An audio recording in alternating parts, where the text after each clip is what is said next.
सम्मान में आयोजित बहादुरगढ़ तिरंगा यात्रा में उमड़ा जनसैलाब। बहादुरगढ़ से पत्रकार प्रवीण चोपड़ा की रिपोर्ट। भाजपा के राष्ट्रीय सचिव ओमप्रकाश धनखड़ ने बहादुरगढ़ में आयोजित तिरंगा यात्रा के दौरान पत्रकारों से बातचीत करते हुए कहा कि यह तिरंगा यात्रा सैनिकों के प्रति कृतज्ञता का प्रतीक है। प्रधानमंत्री नरेंद्र मोदी के नेतृत्व में नए भारत की एक झलक भी है।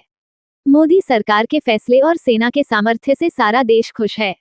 उन्होंने कहा कि पुलवामा के दोषियों को भारत की सेना ने ढूंढ ढूंढ कर मारा है।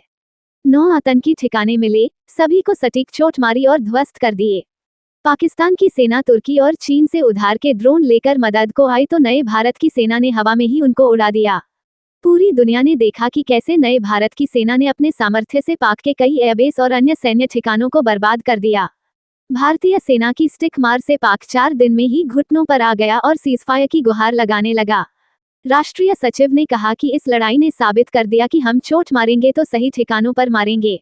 भारतीय सेना की इस सक्षमता के लिए स्वयं प्रधानमंत्री नरेंद्र मोदी ने आदमपुर एयरबेस पर जाकर कहा, धन्य हूं मैं वीरों की भूमि पर आया हूं जिसने शानदार भारत की शक्ति का शानदार प्रदर्शन किया है। रक्षा मंत्री राजनाथ सिंह सेना के जवानों के बीच पहुंचे और उनके अदम्य साहस की प्रशंसा की।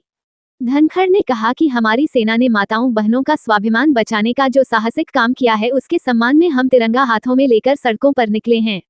सैनिकों के सम्मान में ये तिरंगा यात्रा हर विधानसभा क्षेत्र और गांव तक पहुंचेगी। धनखड़ ने कहा कि प्रधानमंत्री नरेंद्र मोदी ने साफ कह दिया है कि ऑपरेशन सिंदूर स्थगित किया है, बंद नहीं किया। सभी राजनीतिक दल भारत की सेना के साथ हैं और समय समय पर सेना और सरकार द्वारा संपूर्ण जानकारी साझा की जा रही है।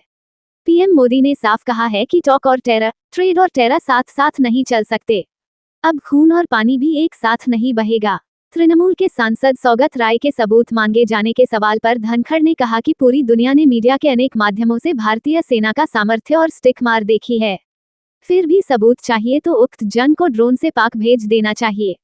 तिरंगा यात्रा करोड़ डीएवी स्कूल से शुरू होकर लाल चौक, मैन बाजार, किला मोहल्ला, मांडठी बाजार, झज्जर रोड होते हुए शहीदी स्मारक पर शहीदों को नमन करते हुए संपन्न हुई।